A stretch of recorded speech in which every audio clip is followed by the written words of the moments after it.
خدا باپ کے زندہ کلام میں سے زبور کی کتاب قومی رہائی کے لیے مناجات۔ زبور 74۔ اے خدا، تو نے ہم کو ہمیشہ کے لیے کیوں ترک کر دیا؟ تیری چراگاہ کی بھیڑوں پر تیرا قہر کیوں بھڑک رہا ہے؟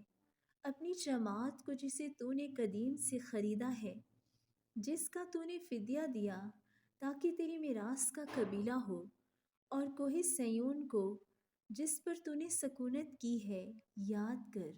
اپنے قدم دائمی کھنڈروں کی طرف بڑھا، یعنی ان سب خرابیوں کی طرف جو دشمن نے مقدس میں کی ہیں۔ تیرے مجمع میں تیرے مخالف گرجتے رہے ہیں، نشان کے لیے انہوں نے اپنے ہی جھنڈے کھڑے کیے ہیں۔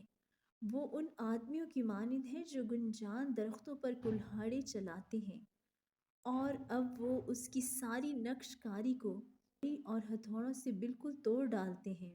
انہوں نے تیرے مقدس میں آگ لگا دی ہے، اور تیرے نام کے مسکن کو زمین تک مسمار کر کے ناپاک کیا ہے۔ انہوں نے اپنے دل میں کہا ہے، ہم ان کو بالکل ویران کر ڈالیں۔ انہوں نے اس ملک میں خدا کے سب عبادت خانوں کو جلا دیا ہے۔ ہمارے نشان نظر نہیں آتے، اور کوئی نبی نہیں رہا، اور ہم میں کوئی نہیں جانتا کہ یہ حال کب تک رہے گا۔ اے خدا، مخالف کب تک طعنہ زنی کرتا رہے گا؟ یا دشمن ہمیشہ تیرے نام پر کفر بکتا رہے گا؟ تو اپنا ہاتھ کیوں روکتا ہے؟ اپنا داہنا ہاتھ بغل سے نکال اور فنا کر۔ خدا قدیم سے میرا بادشاہ ہے، جو زمین پر نجات بخشتا ہے۔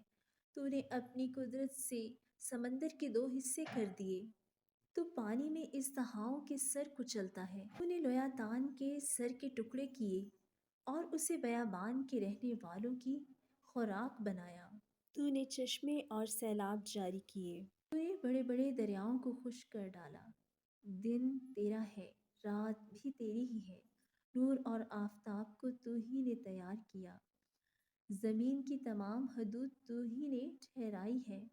گرمی اور سردی کے موسم تو ہی نے بنائے۔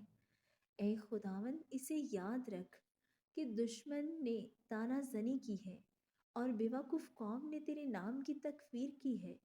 اپنی فاختہ کی جان کو جنگلی جانور کے حوالے نہ کر۔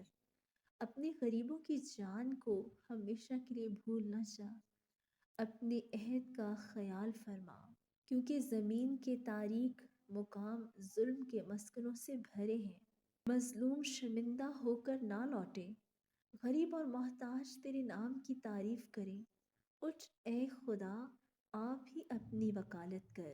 یاد کر کہ احمق دن بھر تجھ پر کیسی طعنہ زنی کرتا ہے۔ اپنے دشمنوں کی آواز کو بھول نہ جا، تیرے مخالفوں کا ہنگامہ برپا ہوتا رہتا ہے۔ آمین۔